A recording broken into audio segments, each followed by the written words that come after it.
Hello, my dear students. Today's topic is the living and the non-living things. When you see around you, आप अपने आसपास देखिए, आपको क्या क्या दिख रहा है. You may be seeing some. मेरे इधर तो टेबल है, चेयर है. If you have a pet, you may be seeing that it.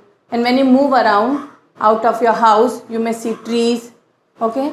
जब आप इन चीज़ों को देखते हो, आप नोटिस करोगे कुछ चीज़ें चलती है, कुछ चीज़ें सांस लेती है, कुछ चीज़ें नहीं लेती हैं, राइट. तो आपको एक कैटेगरी याद आती है. मैम, दो टाइप की चीज़ें हम देख रहे हैं, एक जिसमें जान है, एक जिसमें जान नहीं है.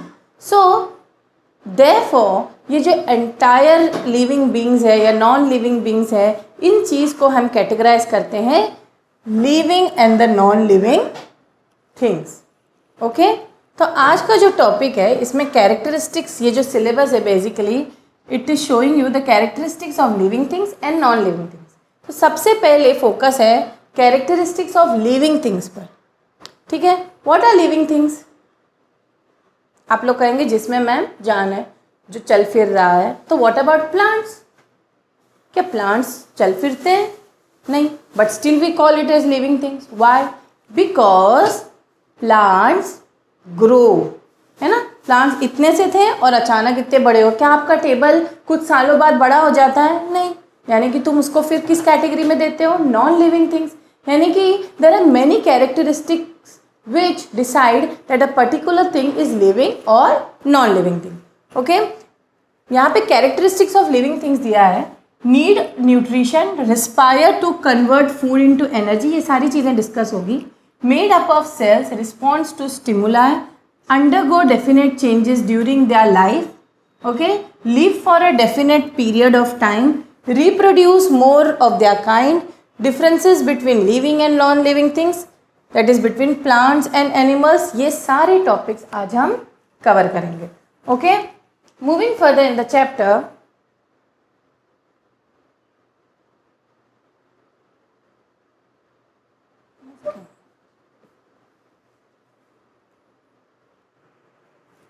Here you can see certain things which you definitely see in your environment or around you. अगर आप अपने रूम में बैठे हो, you may see a lizard going around. Maybe you have a pet dog. So these are certain things. Telephone, watch, butterfly, trees. ये सारी चीज़ें हम अपने सराउंडिंग में भी देखते हैं. तो डेफिनेटली हमारा वर्ल्ड कितना अमेजिंग है, जिसमें वैरायटी ऑफ ऑर्गेनिजम्स हैं, थिंग्स हैं. घर में आप देख सकते हो कि there are table, chairs, book, utensils, clothes, mugs and so on. सबके, मैंने जैसे कहा, कुछ लोगों के पास पेट्स होंगे like dog and cat. Okay, तो ये भी आप लोग अपने अराउंड देखते हो, right. Okay, then there are TV, there are TV, bicycles around you. So all these things are present in our surrounding, our environment. Okay, now let us try to have a systematic study of different things. Why is this? ये सारी चीज़ों को हम categorise क्यों करते हैं into living and non living? ताकि जो हमारी पढ़ाई हो वो सिस्टमैटिकली हो. जब भी हम उसको पढ़े, हम एक कैटेगरिकली पढ़े कि लिविंग के अंडर प्लांट्स और एनिमल्स आते हैं और नॉन लिविंग के अंदर वो चीज़ें आती हैं जिसमें जो ग्रो नहीं कर सकता है. तो ये जो categorisation will definitely help us to classify things and study things better. So human have always been curious to know about things and their characteristics. But how to study them? How to study them? ये एक difficult question था. Okay? Scientists have made this difficult task easy for us. How? They have grouped the study of different kinds of things under a broad discipline of science. So what is science? अगर हम define करना चाहे what is science? Science is the study of nature. What is science? Science is the study of nature.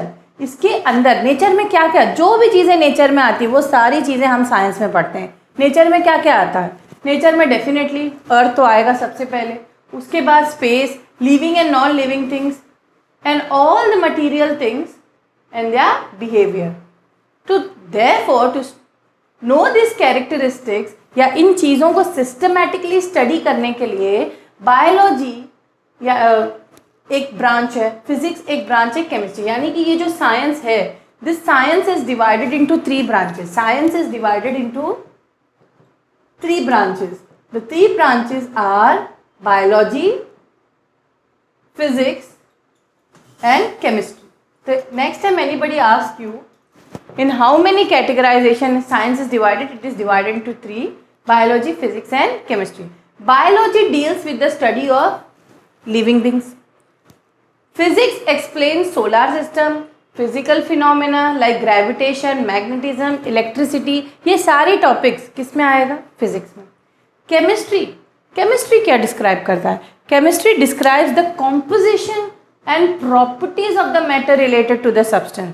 यानी कि जो भी substance है, जो भी थिंग्स है, उसके अंदर क्या केमिकल कॉम्पोजिशन है, वो हमें क्या बताता है? वो हमें क्या बताता है? केमिस्ट्री. अभी कह रही नहीं जाना है आपके. So hope you all understood the 3 branches of science: biology, physics and chemistry. Now since we are studying biology, तो we will focus on biology. Biology का जो वर्ड है, इस जो वर्ड को अगर आप लोग डिवाइड करोगे, ये जो बायोस वर्ड है इसका मतलब है life. BIOS means life, logos means study. यानी कि दोनों को जोड़ लो, क्या बनेगा? Study of life. Okay, very easy. And definitely it deals with the study of living being, and that is why it is also called the life science. It is also, biology is also called life science. Bios का मतलब होता है life and logos का मतलब होता है study. Okay. Now in biology you will study about living things, that is the animals, the humans, the plants, and here you can see its diagram also. In biology you will study what are you going to study in biology? The pictures itself tell you all. You are going to study about the animals, the human beings, the plants and the branches. ना सिर्फ biology में और भी अगर आप लोग deep जाओगे, there are different branches of biology. ठीक है, तो branches of biology include zoology, botany. Zoology, the word zoology, ये देख के आप लॉजी मतलब स्टडी, जू मतलब क्या होता है? आप लोग जू तो जाते ही होंगे, वहाँ पे बेसिकली एनिमल्स को फाइंड आउट करते हैं. तो उसी तरह जहाँ पे द स्टडी ऑफ एनिमल्स, जो branch of biology which deals with the study of animals is known as zoology, and the branch of biology that deals with the study of only plants and their relationship with hmm, with other organisms is known as botany. तो दो branches, दो broad branches of biology क्या क्या है? Zoology and botany. Now coming to the importance of biology. क्यों पढ़े biology? Biology पढ़ने की ज़रूरत ही क्या? हम क्यों पढ़ते हैं biology? Because there are several reason. सबसे इम्पॉर्टेंट रीज़न क्या है? हमें बायोलॉजी से क्या हेल्प होता है? हमें अपने लिविंग थिंग्स के बारे में पता चलता है. किसके बारे में? come to know about the living thing. तो पहला पॉइंट क्या है?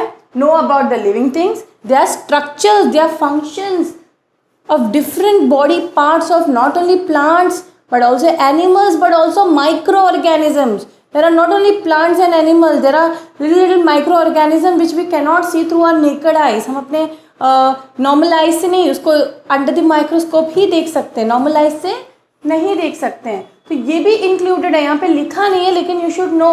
We study about plants, animal, micro organism, human. It's a vast study. Then we also understand diseases.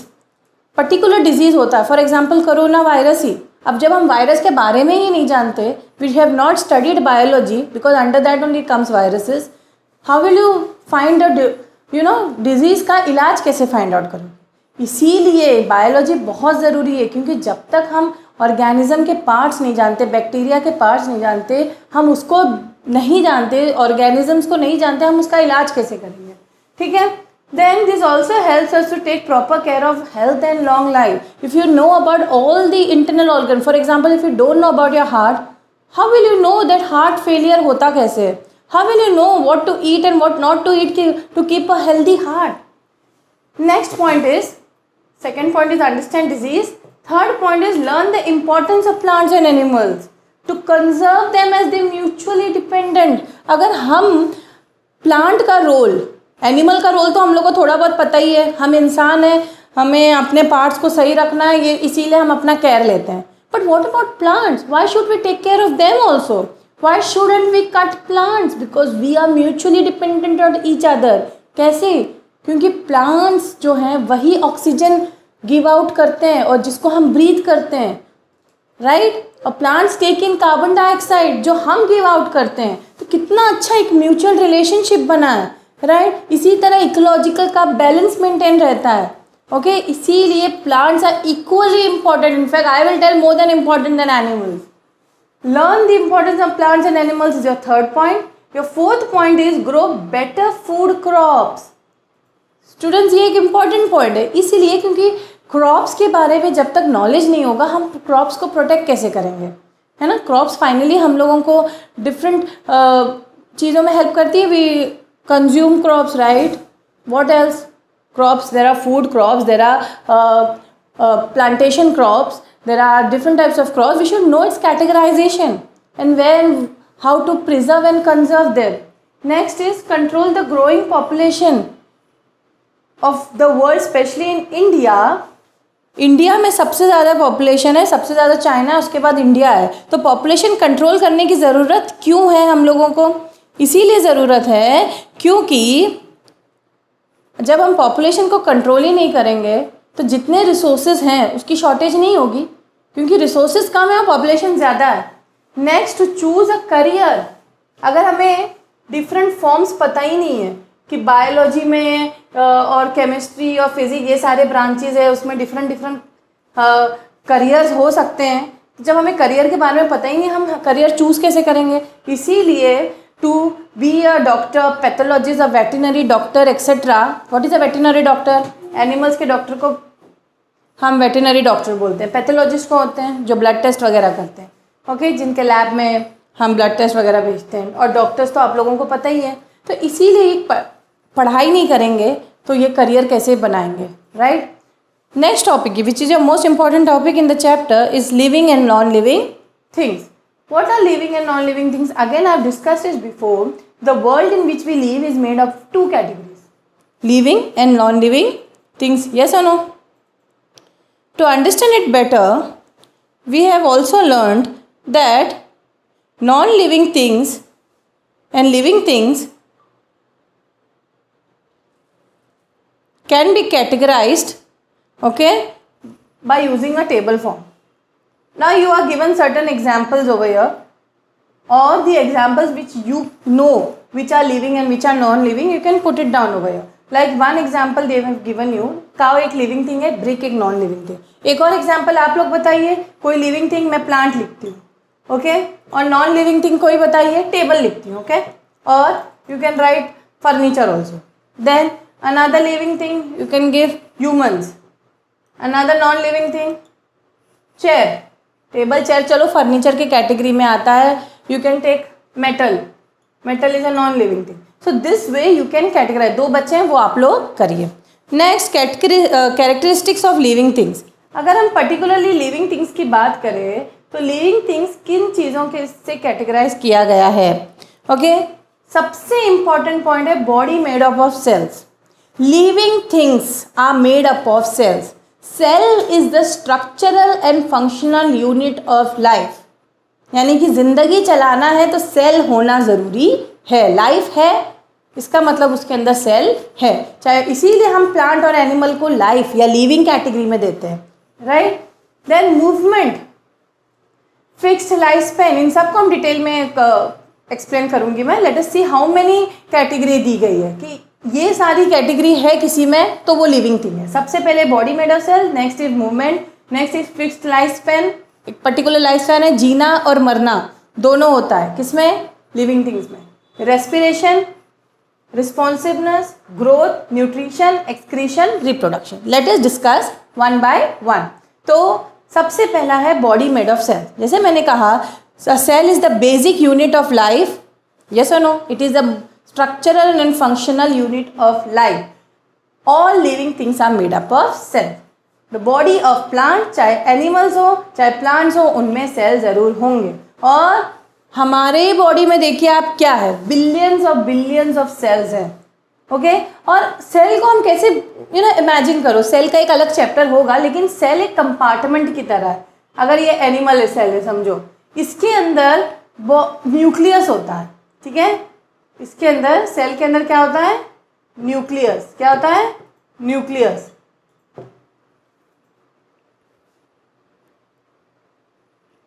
अगर आप जितना बड़ा ऑर्गेनिज्म देखोगे उतने ज़्यादा सेल्स होंगे, और जितना छोटा ऑर्गेनिज्म देखोगे उतने कम सेल होंगे। In fact micro organisms like amoeba, ये तो सिंगल सेल ऑर्गेनिज्म है, और एलिफेंट में तो मिलियंस ऑफ, हमसे भी ज़्यादा सेल्स हैं, राइट। तो डिपेंड है बॉडी स्ट्रक्चर पे, ओके। और इसी तरह हम इस सेल्स के बारे में जब डीपली पढ़ेंगे तो हमें पता चलेगा कि सेल जो है दो टाइप के होते हैं, या सेल्यूलर ऑर्गेनिजम्स कह सकते हैं। सेल्यूलर ऑर्गेनिजम्स दो टाइप के होते हैं, यूनिसेल्यूलर ऑर्गेनिज्म, यूनिसेल्यूलर यानी कि सिंगल सेल ऑर्गेनिज्म, यूनिसेल्यूलर यानी कि सिंगल सेल ऑर्गेनिज्म, और मल्टी सेल्यूलर यानी कि, मल्टी सेल्यूलर क्या होंगे? जो ऑर्गेनिजम्स के साथ बहुत एक से ज़्यादा सेल हो, जैसे कि हम ह्यूमंस और एनिमल्स, प्लांट्स, ये सब क्या है? ये मल्टी सेल्यूलर ऑर्गेनिज्म है। दोनों एग्जिस्ट करते हैं, दोनों एग्जिस्ट करते हैं। तो इन दोनों का डेफिनेशन आप लोगों को पता होना चाहिए, यूनिसेल्यूलर और multi cellular organism. There are certain activities given, okay. I would like to discuss this activities with you all, okay. The activity 2 is take an onion, cut it into small parts, separate a thin semi transparent peel from its leaf। यानी कि हमें onion लेके उसमें से पील out करना है leaf को, और उसको स्लाइड पे रखना है, राइट। स्लाइड यानी कि जब हम माइक्रोस्कोप में कोई चीज़ देखते हैं, सेल्स ऑब्वियसली हम नेकेड आई से नहीं देख सकते। आप मेरे हाथ में कोई सेल देख सकते हो क्या? नहीं देख सकते हो। तो इसके लिए अगर मेरा भी सेल देखना है आपको, तो मेरे स्किन के पार्ट को माइक्रोस्कोप के अंदर रख के देखना होगा, तभी सेल हमें पता चलेगा। उसी तरह हम यहाँ एक अनियन का पील लेके उसमें हम मिथाइलिन ब्लू डालते हैं, इस पील पे थोड़ा एक स्टेन डालते हैं, स्टेन से हमें कलर उठ के दिखता है, इस वजह से स्टेन डालते हैं, लैब में ये सब होता है।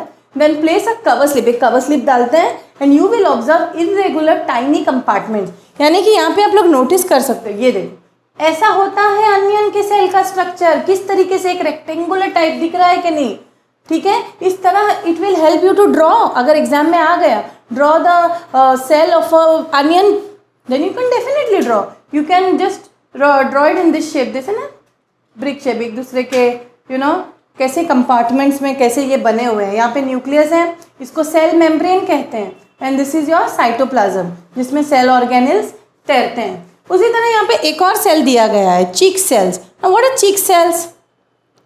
कुछ नहीं, आप लोग को टूथपिक लेना है और उसमें मतलब अपने जो चिक्स के इनर पार्ट पे इसको रख के, फिर उसको स्लाइड मतलब एक स्लाइड पे रख के उस पर कवर स्लिप डाल के अगेन माइक्रोस्कोप के अंदर रखना है और देखना है। उसके अंदर आप स्टेन डालोगे, of course you can put 1-2 drops of iodine. इसमें हम मिथाइलिन ब्लू स्टेन यूज़ कर रहे थे, इसमें हम आयोडीन स्टेन यूज़ कर रहे हैं। उसके ऊपर कवर स्लिप डालने के बाद जब हम उसको माइक्रोस्कोप में नोटिस करेंगे तो कैसा दिखता है? इस तरीके से दिखता है। ये हमारे चीक सेल्स का पिक है।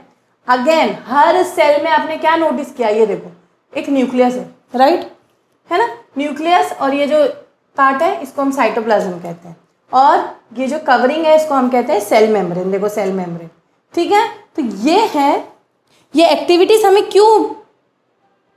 क्या बता रही है? ये एक्टिविटीज़ हमें ये बता रही है कि there are different types of cells, ठीक है। यहाँ पे भी आप लोग देख सकते हो, जैसे मैंने कहा organisms are divided into unicellular and multicellular. तो ये वो ऑर्गेनिजम्स है जो यूनिसेल्यूलर है। ये किसका पिक्चर है? ये है एमीबा। क्या है? एमीबा। और आप लोग नोटिस कर सकते हो कि ये एक सिंगल सेल है, एक ही सेल है, ये पूरा ऑर्गेनिज्म ही सिंगल सेल का बना। और ये कौन सा है? ये कौन सा है? ये है पैरामेशियम।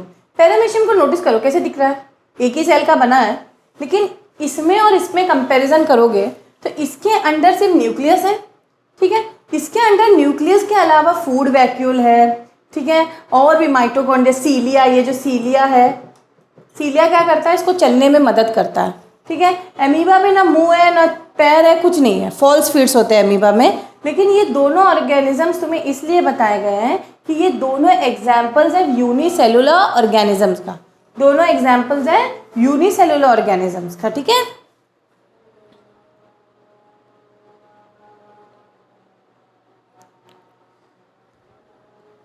नाउ मूविंग फर्दर,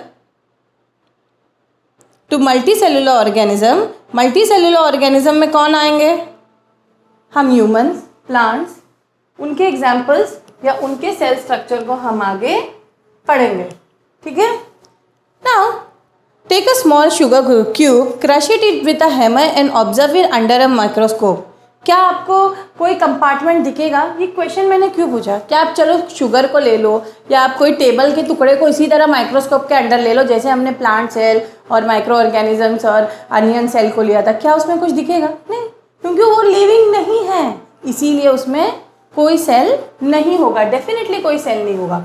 लेकिन अब हम मूव फर्दर करते हैं सेकेंड पॉइंट की तरफ, या second characteristics of living things, and it is movement. Both plants and animals show movement, okay. लेकिन एनिमल्स के मूवमेंट और प्लांट के मूवमेंट में फ़र्क है। क्या आपको प्लांट्स को इस तरह चलते हुए देखा है कभी? नहीं, लेकिन एनिमल्स को देखा है। और झट से आप लोग एनिमल देखोगे तो पहचान जाओगे, वो चल रहा है इसका मतलब वो एनिमल है। वो प्लांट्स को आप लोग देख के इसलिए पहचानोगे क्योंकि वो चलता फिरता नहीं है और वो ग्रीन कलर का है, यानी कि पर्टिकुलर कैरेक्टरिस्टिक्स है उसकी अलग।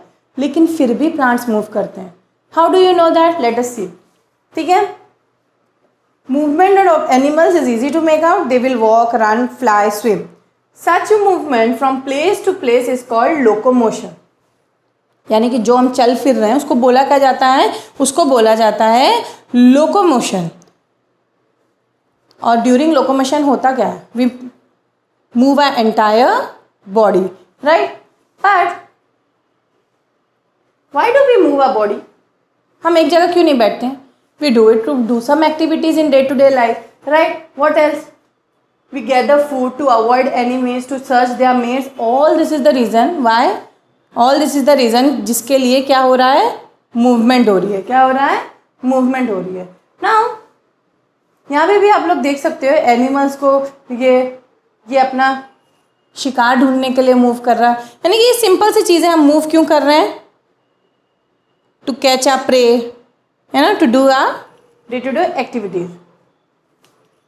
Now there are many organism like similarly like sea anemone, they remain attach to a rock और other hard object in the sea, यानी कि वो ऐसे सी एनिमोन को आप लोग ने देखा होगा इस तरीके से। यहाँ फोटो है, पिक है, इसको देखिए, ये अटैच रहता है लेकिन फिर भी मूव होता है, तब भी वो, इसीलिए वो एनिमल की कैटेगरी में हम दे सकते हैं, है ना।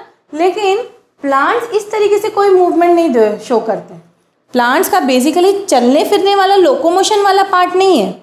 अगर आप कुछ प्लांट्स को, है ना, एक शर्मीली बोल के प्लांट आती है, उसको टच करोगे ना वो ऐसे से बंद हो जाता है, यानी कि मूवमेंट कर रहा है उसको हम लाजवंती प्लांट बोलते हैं। लाज मतलब मराठी में होता है शर्म, इसीलिए उसको लाजवंती प्लांट बोलते हैं। और वो प्लांट उसको टच करो वो ऐसे ड्रूप हो जाता है, तो यानी कि वो भी प्लांट्स भी मूवमेंट शो कर रहा है। यस और no?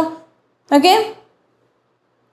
Now also you can see कि सनफ्लावर प्लांट को आप लोग नोटिस करिए। अगर आपके घर में फ्लावर पॉट है तो उसमें नोटिस करिए कि जहाँ भी सन होगा उसी तरफ सनफ्लावर प्लांट अपना डायरेक्शन चेंज करेगा, यानी कि वो मूव कर रहा है।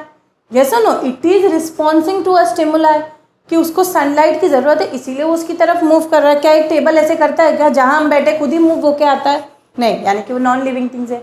और प्लांट्स लिविंग थिंग्स है, सेल भी है उसमें और मूवमेंट भी है। जैसे sunflower always turns towards the sun. Then there are many plants which fold their leaves और close the petals, okay, of their flowers at night and reopen next morning, यानी कि मूवमेंट दिखा रहे हैं। बहुत सारे पेटल्स, बहुत सारे प्लांट्स जो अपने पेटल्स ऐसे रात में बंद करते हैं, दिन में खोल देते हैं। Now you may be asking ma'am कि कुछ नॉन लिविंग थिंग्स भी है जो मूव करते हैं, जैसे कि घड़ी के कांटे, है ना, घड़ी के हैंड्स मूव करते हैं, तो क्या वो लिविंग थिंग हुआ? नहीं। The clouds also move, the water in the river flows, but why this movements different from the movements of a living things? क्योंकि वो खुद के मूवमेंट नहीं, उसमें या तो सेल होगा या कोई मैकेनिकल फोर्स होगा जो उसको मूव कर रहा है, ठीक है। तो ये रीज़न है कि लिविंग थिंग्स की जो मूवमेंट और नॉन लिविंग थिंग्स का जो मूवमेंट डिफरेंट है। नॉन लिविंग थिंग्स हमेशा आउटसाइड फोर्स की वजह से मूव करता है और लिविंग थिंग्स अपनी वजह से मूव करते हैं। Okay, now next topic is growth. तो थर्ड कैरेक्टरिस्टिक्स क्या है लिविंग थिंग्स का? ग्रोथ। चाहे वो प्लांट हो चाहे एनिमल हो, छोटे से बड़ा होता है कि नहीं?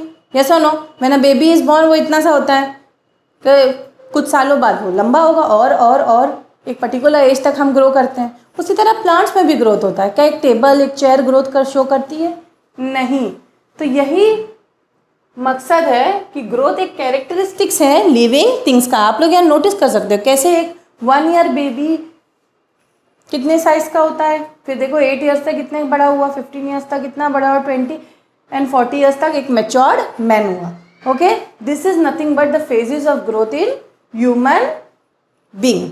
Now moving further, a tiny chick you can see over here. एक एग से चिक निकलता है and finally it becomes a hen। तो ये है a chick hatched from an egg grows into a hen. Even animal shows growth. This is an example of animal showing a growth. This above example was plants, human showing growth, right? Next is the example of growth in plants. Even if you यहाँ पे seed अगर मैंने डाल दिया, किसी flower pot में seed डाला, धीरे धीरे वो प्लांट बनेगा, छोटा सा एक सीडलिंग बनेगा, फिर एक छोटा प्लांट बनेगा और एक फाइनली बड़ा प्लांट बनेगा। अगर वो एक ट्री है तो एक फाइनली कुछ दिन बाद एक वो मैंगो ट्री, समझो मैंगो ट्री है तो एक बड़ा सा ट्री बनेगा। यानी कि there is also growth shown by plants, right? Now growth भी होता है ना, वो एक पर्टिकुलर टाइम पीरियड तक ही होता है। ये नहीं कि हम 100 ईयर्स तक जिए तो हम लोग ऊपर 100 मीटर्स ग्रो करें, ये नहीं हो सकता। एक पर्टिकुलर हाइट तक ही ग्रो करते हैं। यहाँ पे एक एक्टिविटी 4 दिया गया है, आप लोग कुछ बीन ले सकते हैं या ग्राम सीड ले सकते हैं। इनको हम सॉइल में ग्रो करके देखिए होता क्या है। ईच सीड विल जर्मिनेट, थोड़े दिन बाद आप लोग देखोगे ये सीड जर्मिनेट होता है, एक सीडलिंग यानी कि स्मॉल प्लांट बनेगा and this is entire process of germination of a bean seed. Okay, धीरे धीरे वो रूट्स, प्रॉपर रूट्स बनेंगे, उसके लीव्स और ब्रांचेस सब कुछ आप लोग नोटिस करेंगे, प्रॉपर प्लांट बनेगा। कैसे एक सीड से प्लांट बना है, this is known as a proper growth in plants, but you have never seen a chair or a table growing, so therefore no non-living things grow.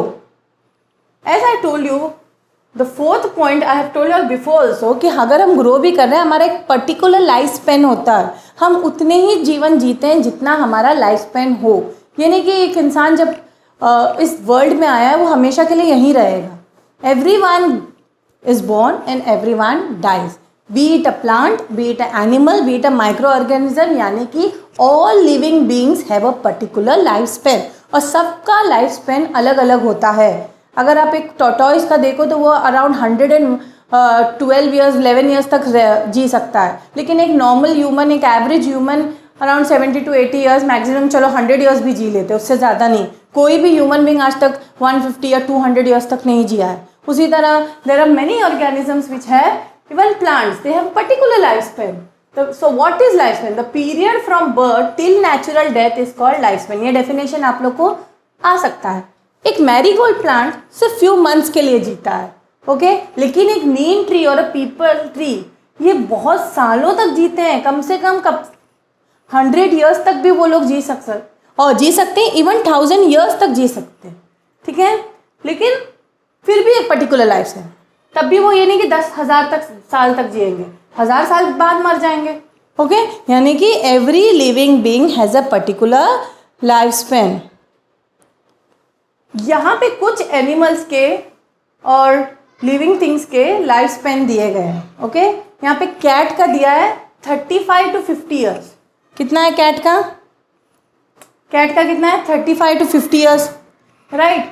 Horse का 50 to 60 years तक जीते हैं maximum. Elephant 50 to 65 years. Dogs तो बेचारे 20 to 30 years he जीते हैं। इंसान का बताइए, गैस करिए कितना जीते हैं? मैंने कहा ना 80 to 100 ईयर्स तक भी जी सकते हैं, ठीक है। Monkey 20 to 26 years. Eagle 80 to 90 years, okay. Eagle काफ़ी साल तक जीते हैं। Parrot only 10 to 15 year. और सबका शेर हमारा टॉर्टोइस 150 to 200 ईयर्स। एक टॉर्टोइस 150 से 200 साल तक जी सकता है, ओके। एक मे फ्लाई, वो सिर्फ एक दिन का लाइफ स्पेन है उसका, एक ही दिन में वो मर जाता है। Then there is a tree known as sequoia, California conifer, उसको या उसका जो लाइफ स्पेन है it's around 3000 to 4000 years. Wheat तो 5 months के लिए जीता है, बैनियन ट्री 2000 ईयर्स के लिए जीते. So you can make a note of all the life span of each and every organism. Okay, now moving further, there's one table given over here wherein you have been given dead. The pencil made of wood, the remnants of the living thing. The pencil made of wood and lead graphite. Wood of the pencil was a once part of a tree. Remnants क्या होते हैं? बची हुई चीज़ें जो मर गए हैं, उनका जो बचा हुआ है उससे कुछ हम बनाते हैं, उसको हम रेमिनेंट्स कहते हैं. जैसे कि पेंसिल, ऑब्वियसली जो ट्री तो मर के चली गई लेकिन पेंसिल रहेगी, उसमें ग्रोथ नहीं होगा, भले वो ट्री का पार्ट है. योर लेदर शूज़, भले वो किसी एनिमल के स्किन से बना है, हॉर्स के स्किन से, हॉर्स तो मर गई लेकिन उसका रेमिनेंट हम यूज़ कर रहे हैं. तो ये कुछ एग्जाम्पल्स हैं. पीस ऑफ ड्राई बोन है, उसको भी हम यूज़ करते हैं ज्वेलरी वगैरह बनाने के लिए. यहाँ पे एक टेबल दिया गया है, आप लोग उसको फिल कर सकते हो कि नेम फॉर डेड थिंग्स जिसको आप यूज़ कर रहे हो. अदर देन दी अबाव, ये एक्टिविटी आप लोग होमवर्क के लिए कर लेना. Okay, next and very important thing, nutrition. Nutrition is the most important thing. Okay, कि एक इंसान या एनिमल या प्लांट सबको न्यूट्रिशन चाहिए या फूड चाहिए. क्योंकि जब हम नहीं खाते हैं, जब हम स्टार्व करते हैं, even if for a day अगर हम स्टार्व कर रहे हैं तो you feel dull, you don't feel energetic. But once you have your food you will start running and howling here and there, right? Okay, similarly if you don't provide any food to an animal, अगर आप rabbit को पाले हो या एक dog को पाले, वो भी एनर्जेटिक नहीं होगा जब आप उसको खाना नहीं दोगे. और बहुत दिनों तक खाना नहीं दोगे या न्यूट्रिशन नहीं दोगे, देन फाइनली इट में also it will become weak and finally die. ठीक है. और some organisms का खाना पीना अलग होता है. जैसे एक lizard एक फ्लाई को खाता है, क्या हम लोग फ्लाई को खाते हैं? नहीं, हम लोग खाने को कुक करके खाते हैं. यानी कि हमारा मोड ऑफ न्यूट्रिशन अलग अलग है. अलग अलग एनिमल्स का अलग अलग मोड ऑफ न्यूट्रिशन होता है. अब ये मोड ऑफ न्यूट्रिशन क्या होता है? मोड ऑफ न्यूट्रिशन होता है किस तरीके से हम और क्या खाते हैं. ओके, क्या हम उसको खुद बनाते हैं, क्या हम किसी और चीज़ को खाते हैं, है ना, या और दूसरे लिविंग ऑर्गेनिज्म को खाते हैं. फॉर एग्जांपल प्लांट्स आप लोग देखे होंगे कि वो खुद अपना खाना पकाते हैं. कैसे? किचन में? नहीं, they have green pigment called chlorophyll and with the help of sunlight and water they prepare their own process by the process they prepare their own food by the process of photosynthesis. Okay, and therefore they are known as autotrophs, self food makers. auto मतलब self food maker. लेकिन हम animals, चाहे वो tiger हो, चाहे lion हो, चाहे हम हो, हम किचन में तो अपना खाना बना लेंगे लेकिन बाहर से चिकन या प्लांट्स को यूज़ करके तो बनाएंगे. यानी कि we don't make our own food. Okay, some animals directly eat the plant and parts of some feed on the other animals which in turn eat plant. Animals are therefore called as heterotroph. That is, they have different modes of nutrition. हीटरो, बहुत सारे modes of nutrition होते हैं लेकिन खुद का खाना खुद नहीं बनाते हैं. They directly or indirectly derive their food from plants or other animals. Okay, especially directly and indirectly main तो source है उसका plant से तो हमें खाना चाहिए ही चाहिए. क्यों? क्योंकि अगर हम गोट को भी, कोई गोट अगर नॉन वेजिटेरियन है, कोई गोट कंज्यूम करता है तो वो गोट तो इनडायरेक्टली क्या, गोट ने तो प्लांट, ये प्लांट है, उसको गोट ने खाया, समझो गोट ने, तो ये गोट है, गोट ने उसको खाया और गोट को एक ह्यूमन ने खाया, तो इनडायरेक्टली हम क्या खा रहे हैं? प्लांट ही खा रहे हैं ना. तो plant is the what mode of nutrition. जब प्लांट से हम डायरेक्टली या इनडायरेक्टली प्लांट ही को कंज्यूम करते हैं. Okay, there are this certain animals which need food and their foods are different. and एक फाइनल चीज़ है कि सारे living beings need food to acquire energy. और ये जो हम जैसे खाना खाते हैं हमें एनर्जी मिलती है और ये एनर्जी हम यूटिलाइज करते हैं to do our day to day activities. Okay, next point we are going to observe is there's another activity 6. I'm giving this for your homework. Please do it. Okay, try to read the activities and then try to solve it. Now there's another point जो describe करता है एक living being को, वो है respiration. What is respiration? We breathe in and we breathe out, right? What do we breathe in? What do animals breathe in? Oxygen. And what do we breathe out? We breathe out carbon dioxide. हम oxygen breathe in तो कर रहे हैं, लेकिन क्यों चाहिए हमें oxygen? Oxygen हमें इसीलिए चाहिए कि जो भी फूड हम खाते हैं उसको ब्रेक डाउन करने के लिए, ठीक है? और जब वो खाना ब्रेक डाउन होता है, इन टर्न हमें क्या मिलती है? एनर्जी. और इस सारे प्रोसेस को हम क्या बोलते हैं? रेस्पिरेशन. यानी कि when you are doing some exercise you need more energy and this energy is provided by burning of food. और जो जितना फिजिकल एक्टिविटी करता है उसको उतना भूख लगती है. क्यों? क्योंकि जितना फूड हम खा रहे हैं वो बर्न हो रहा है एक्टिविटी करने से, एनर्जी यूटिलाइज हो रही है. And the process of release of energy by the burning of food in your body is called respiration. So what is respiration? कि the burning of food, the process of burning of food, okay, which is giving you energy is known as, okay, respiration. And जैसे मैंने कहा respiration के लिए की चीज़ क्या है, क्या चाहिए respiration करने के लिए? ऑक्सीजन. okay, and oxygen कैसे आता है बॉडी में? when you breathe in, okay, you breathe in oxygen and your waste is your carbon dioxide. Waste product of respiration process is carbon dioxide. Okay, even while we are fast asleep, even when you are sleeping, there is burning of food. Okay, so definitely आप लोगों को students please ये note करिए कि breathing और respiration में difference है. Breathing is just we take in oxygen and we give out carbon dioxide.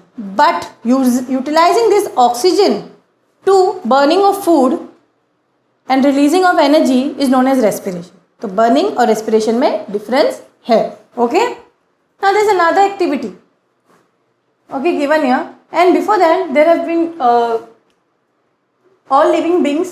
ये की पॉइंट है कि सारे living being plants and animals breathe, लेकिन ब्रीथ करने के लिए अलग अलग पार्ट्स यूज हो रहे हैं. Animals breathe through the nose and the plants through the minute pores on their leaves and stem. ये लीफ है, ओके, इसके ऊपर पोर्स होते हैं. किसके लीव्स में पोर्स होते हैं? प्लांट के लीव्स में. और उस पोर्स को हम स्टोमेटा बोलते हैं. क्या बोलते हैं? स्टोमेटा. तो stomata is the small opening और pores which help in exchange of gases. ठीक है, ये क्वेश्चन आप लोग को आ सकता है. नेक्स्ट है एक्टिविटी 7. ठीक है, this one activity given to your student. Again I am telling you all कि दिस जो एक्टिविटी है बहुत ईजी है. You can just read it and solve on your own. If you all have any doubts you all can comment. Okay, I will solve it. Now next and very crucial, जैसे एक nutrition crucial था उसी तरह एक और crucial part है कि living things, सारे लिविंग थिंग्स क्या करते हैं? जो कुछ भी खाते पीते हैं वो वेस्ट अगर बच गया तो उसको रिमूवल करना बॉडी से भी ज़रूरी है. अदरवाइज वो पॉइजन में कन्वर्ट होके it can cause harm to your body, even to plants and animals. Okay, तो that process of removal of waste is called excretion.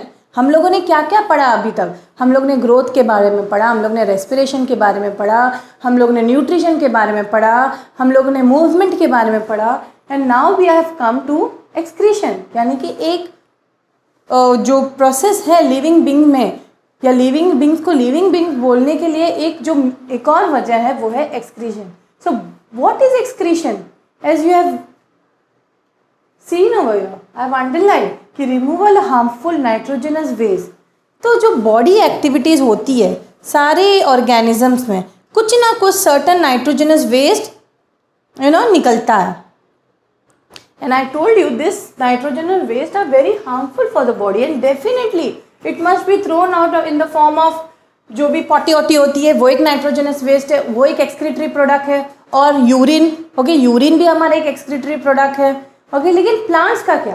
Plants में क्या उनका वेस्ट क्या होता है? आप लोग ने नोटिस किया होगा कि waste products in the form of gums and resins. तो very important, this question is very important. Animals का तो कोई भी वेस्ट प्रोडक्ट बता देगा कि एनिमल का मैम पॉटी है एंड यूरिन है, लेकिन प्लांट्स का वेस्ट प्रोडक्ट है गम्स एंड रेजिन, जिसको हम यूटिलाइज करते हैं. ह्यूमंस यूटिलाइज करते हैं गम्स एंड रेजिन्स को डिफरेंट प्रोडक्ट्स बनाने के लिए, and with the help of special cells और फ्रॉम द प्लांट सरफेस. और निकलता कैसे है? हमारा तो चलो स्वेट के तौर पे एक वेस्ट है, बॉडी से निकल रहा है, यूरिन भी अपना पर्टिकुलर ऑर्गन से यूरिन जा रहा है, स्टूल्स जा रहा है अपने पर्टिकुलर ऑर्गन से। लेकिन प्लांट्स का जो ऑर्गन स्पेसिफिकली नहीं होता है, बट स्पेशल सेल्स होते हैं या उनका जो सरफेस है उसी से वो उनका नाइट्रोजनस उनके जो वेस्ट हैं निकल जाते हैं। तो प्लांट्स का जो वेस्ट होता है नाइट्रोजनस वेस्ट नहीं होता है, बल्कि गम्स और रेजिन होता है। गम्स और रेजिन का फोटो आप यहाँ पर देख सकते हैं। देखो ये कटा पार्ट है प्लांट का, है ना, ये देखो कटा पार्ट है, ये रेजिन है, यहाँ से रेजिन निकलता है, और ये स्टिकी पार्ट इसको हम गम कहते हैं, जो यूटिलाइज हम करते हैं। ओके, नेक्स्ट इज सेंसिटिविटी या रिस्पॉन्सिवनेस टू द स्टिमुलाई। कोई हमें आके हिट करता है तो वी रिस्पॉन्ड, राइट। कोई तुम्हें पंच करते जा रहा है क्या आप लोग एक जगह खड़े रहोगे? नहीं, you will respond, right. Same thing, अगर रेन हो रहा है तो definitely go inside and take an umbrella, you will hide yourself. It means that we are responding. But एक टेबल को अगर आप रेन में रखोगे वो वहीं रहेगा, वो भागेगा नहीं, है ना, वो रिस्पॉन्ड नहीं करेगा।